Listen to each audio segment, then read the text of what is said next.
He has been raised from death. Remember that while he was still in Galilee, he told you, the Son of Man will be handed over to sinners who will nail him to a cross. But 3 days later, he will rise to life. Then they remembered what Jesus had said. Mary Magdalene, Joanne, Mary, the mother of James, and some other women were the ones who had gone to the tomb. When they returned, they told the 11 apostles and the others what had happened. The apostles thought it was all nonsense, and they would not believe. But Peter ran to the tomb, and when he stooped down and looked in, he saw only the burial clothes. Then he returned, wondering what had happened.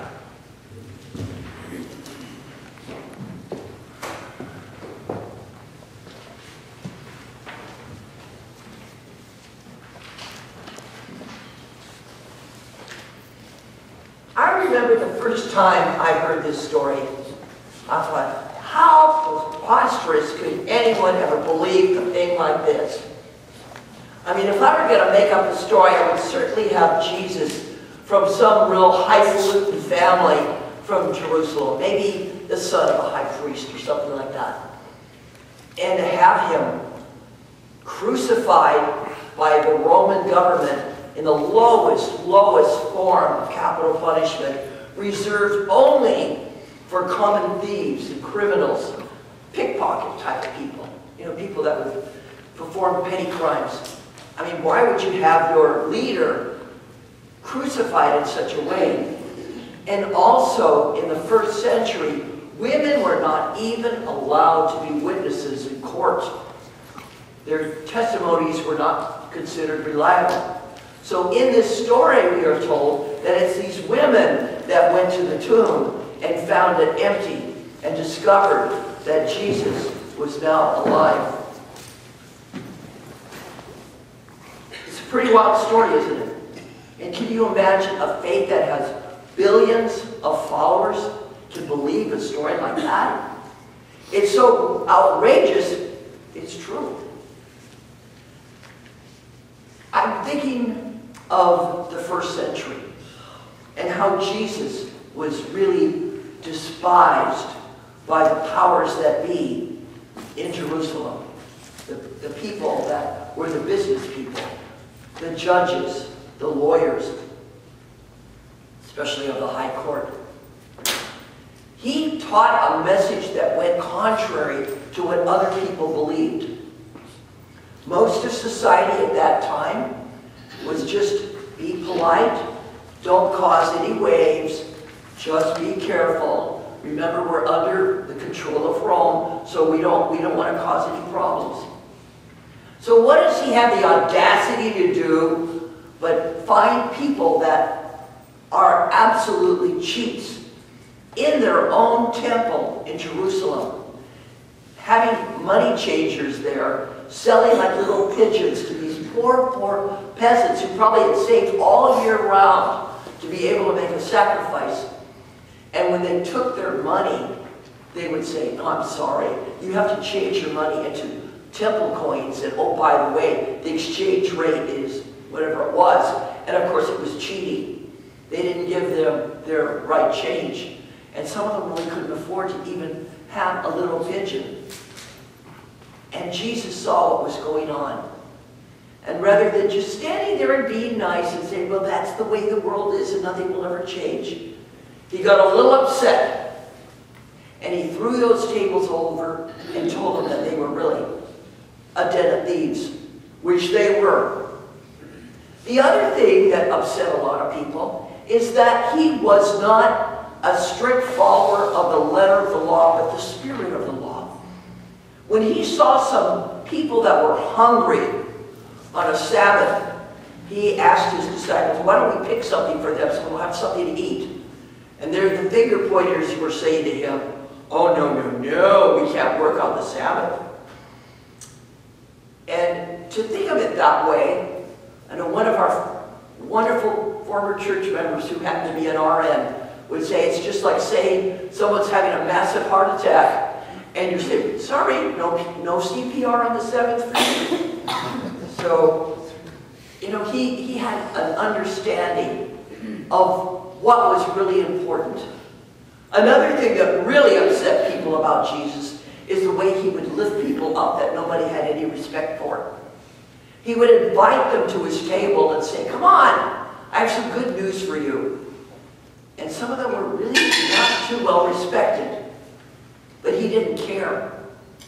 And he told them that, you know, if you're so perfect and you don't have any illness, well, fine, you don't need a doctor, but I'm here to take those who are ill and who need help, and which he did. I love Jesus. I wasn't brought up with Jesus. He wasn't part of my life. When I discovered him, I thought, oh, wow, where have you been all my life? If I had only known about you, I wouldn't have been so selfish and self-centered and thinking that I'm so smart. He really helped me to be humble. Such a beautiful person.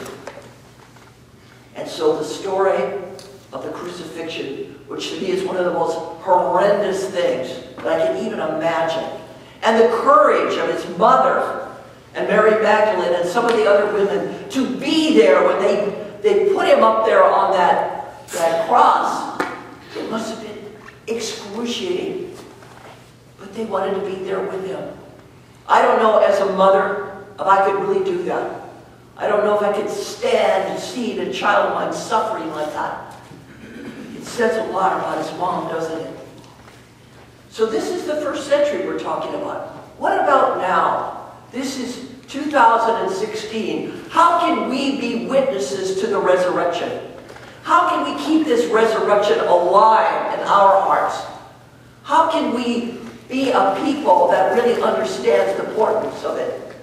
We have to remember that they thought by crucifying him that all his followers would be gone, and what his message was would also fade away and everyone would forget it.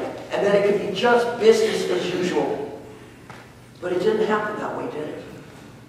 More and more people were coming to be followers of the way. And the way was a whole different understanding of how we need to live. The early house churches that were founded were people that really cared about each other. And they were different ethnic groups, different classes of people. Some were slaves, some were the homeowners. They all worshiped together in one space. That was a model that he had set.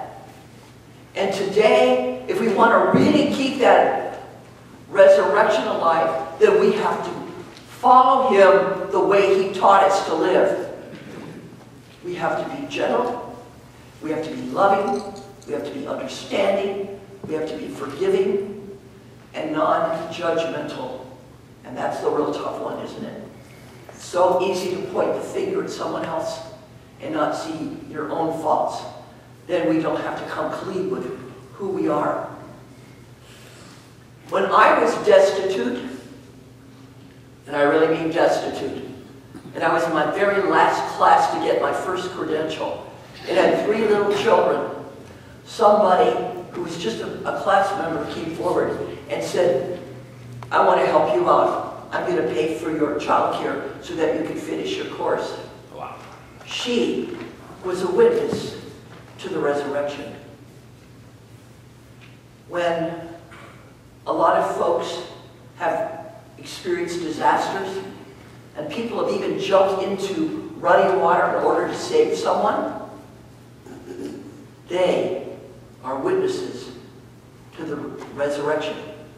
And just recently, I don't know how many of you know this, just last week, there's a fellow who's the head of a political party in Germany, and it's one of these right-wing parties that they want to get rid of all of the immigrants. They don't want to have anybody there who is there for political or asylum. And, you know, they think that the way to solve all of the problems is just get rid of all your immigrants. And so, he's really hateful. He almost kind of reminds you of the Nazis back in the 1930s and 40s. And so what happened to him, And this I just heard on NPR. He was in a very horrible auto accident. He lost control of his car and he smashed into a tree. And some passersby in a minivan saw it. They didn't know his name. He was kind of out of it. He didn't know who they were. They saw that there was a person in need. They jumped out of their car. They saw that he had a seatbelt on, so they had to get him undone and pull him out of his car because his car started smoldering and it looked like it was going to go on fire. One of these fellows who was in the minivan called, I guess equivalent to 911, what we have here in the United States. The ambulance came, and then it was all discovered. Here he is, the head of this party that wants to get rid of all the immigrants because, of course, they're the problems in Germany. And these people were refugees from Syria. They were witnesses to the resurrection.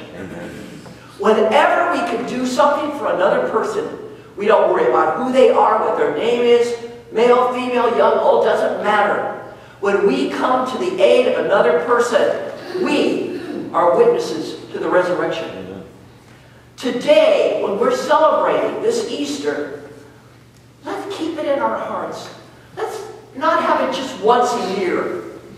If we can keep Easter in our hearts every day, as we get up in the morning and say, thank God I'm alive, I can do some really great things for other people. It might be small, but it will mean a lot to them.